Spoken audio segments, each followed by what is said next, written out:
তো আজকে ঢাকায় 26শে এপ্রিল আজকে ঢাকায় লক্ষ কোটি মুমিন মুসলমান একত্রিত হয়েছে। একটি বড় বড় সাংবাদিক একটাকেও দেখা যায়নি, যেখানে মেয়েদের ব্লাউজ কিংবা মেয়েদের অঙ্গভঙ্গি শরীরের কোথায় কি আছে না আছে তখন সাংবাদিকরা একবারে সামনে নিয়ে তুলে ধরে। আসলে তারাও তাদেরকে দোষ দিয়ে কিছু বলার নেই। যমুনা টেলিভিশন বলেন, আর টিভি, এন টিভি, সময় টিভি সহকারে আরও যে সকল বড় বড় টিভি রয়েছে প্রত্যেকটা টিভিকে তারা কারা এটা আপনারা ভালো জানেন। তারা নিষিদ্ধ করে দিয়েছে যে ওখানে যাইস না, ওখানে গেলে তোদের চাকরি থাকবে না কিংবা তোদের এই টিভি চালাতে দেবো না বাংলাদেশে। তারা এরকমটাই করে থাকে, বুঝতে পেরেছেন আপনারা, তারা এরকমটাই করে থাকে। আজকের এমনিতেও সমাবেশে অনেক অনেক বড় বড় তারা ষড়যন্ত্র করেছে। প্রথমত হচ্ছে তারা নেট বন্ধ করে দিয়েছে, আমরা কেউ লাইভ ধরতে পারিনি, সরাসরি তারা নেট বন্ধ করে দিয়েছে। যতক্ষণ না পর্যন্ত সমাবেশের আখেরি মোনাজাত না হয় ততক্ষণ পর্যন্ত একবারে প্রথম থেকে সকাল 7টা থেকে সাড়ে 10টা পর্যন্ত তারা একদম টোটাল নেট বন্ধ ছিল। কেউ লাইভে আসতে পারেনি, কোনো সম্প্রচার করতে পারেনি। যারা ভিডিও করেছে তখন পরবর্তীতে তারা এগুলো আপলোড করেছে। আচ্ছা, একটি বিষয়, এরপর হচ্ছে তারা মাইক বন্ধ করে দিয়েছে। এটাও তাদের আরেকটা ষড়যন্ত্র। নতুবা বাংলাদেশের কেন্দ্রীয়ভাবে জাতীয় প্রেস ক্লাবে এত বড় লক্ষ কোটি মুমিন মুসলমান একত্রিত হয়েছে, সেখানে মাইক নষ্ট হওয়ার তো কোনো প্রশ্নই আসে না, কোনো প্রশ্নই আসে না। এটা হচ্ছে তাদের আরেকটা ষড়যন্ত্র। 3 নাম্বার হচ্ছে তারা আমাদের এই সমাবেশকে বন্ধ করার নিয়তে প্রথমত হচ্ছে তারা ভয় পেয়েছে যে এত এত লক্ষ লক্ষ লক্ষ লক্ষ কোটি মুমিন মুসলমান একত্রিত হচ্ছে, তাদের সমাবেশকে ওভারটেক করে চলে যাবে। এই ভয়ে কিংবা সকল সুন্নি মুমিন মুসলমান একত্রিত হবে এই ভয়ে তারা কি করেছে, তারা প্রথমে সোহরাওয়ার্দী ময়দানের কথা বলেছে। আগামীকাল 26 তারিখে আয়োজন, তারা 24 তারিখে এসে বলে সোহরাওয়ার্দী ময়দানে দেওয়া যাবে না।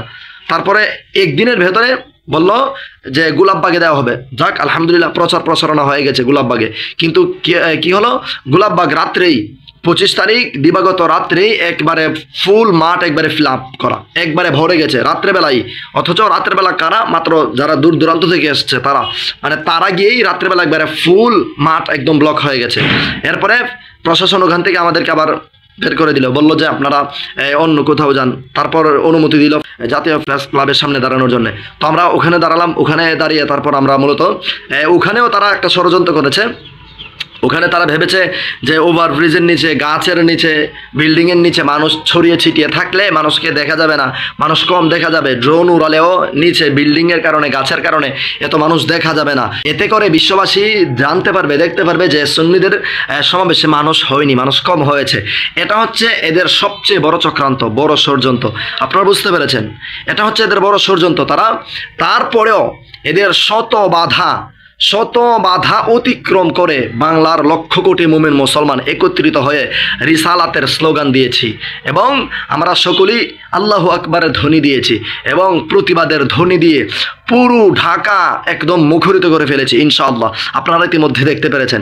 এরপরেও শুধু এইটুকু বলতে চাই, আপনারা অনেকেই গিয়েছেন সেখানে, আমরা অনেকেই গিয়েছি।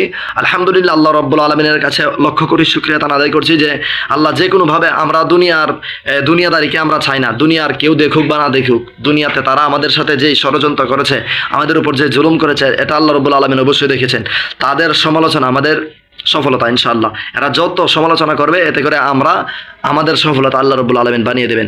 আমরা মনে করেছিলাম আমরা বাংলাদেশ স্বাধীন করে আমরা স্বাধীন হয়েছি, কিন্তু না, আমাদের বর্তমানে যারা আছে তারা আরও বড় স্বৈরাচার হয়ে গেছে। যারা বর্তমানে আছে তারাও তারা এখন বৈষম্য তারা নিজেরাই তৈরি করে ফেলেছে। তাদের আয়োজন সোহরাওয়ার্দী ময়দানে হয়েছে, আমাদের আয়োজন তারা আমাদেরকে এত কষ্ট দিল কেন? প্রত্যেকটা মুমিন মুসলমান আলেম ওলামাগণ প্রত্যেকে অনেক কষ্ট করতে হয়েছে তাদের, এই রোদের মধ্যে দাঁড়িয়ে থেকে। দ্বিতীয়ত হচ্ছে দাঁড়ানোর কোনো জায়গা নেই, ছোট্ট একটি জায়গা প্রেস ক্লাব, এতটুক জায়গার মধ্যে মানুষ কোথায় দাঁড়াবে? মানুষ গাছের নিচে, ঢালের নিচে, তারপর এই একদম খাদের নিচে, একদম ছড়িয়ে ছিটিয়ে কোথায় দাঁড়াবে কোথায় না। এরপরেও মানুষের অনেক কষ্ট হয়ে গেছে। মানুষ পেছনে, মানুষ সামনে দেখে না, মাঝের মানুষ স্টেজ দেখতে পারে না।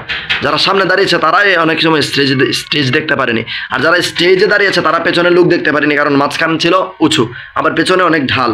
তো যাই হোক, আলহামদুলিল্লাহ, আল্লাহ রব্বুল আলামিন এদের ষড়যন্ত্রকে উপেক্ষা করে, এদের ষড়যন্ত্রকে অতিক্রম করে আল্লাহ রব্বুল আলামিন আমাদের সমাবেশকে কবুল করেছেন, মঞ্জুর করেছেন।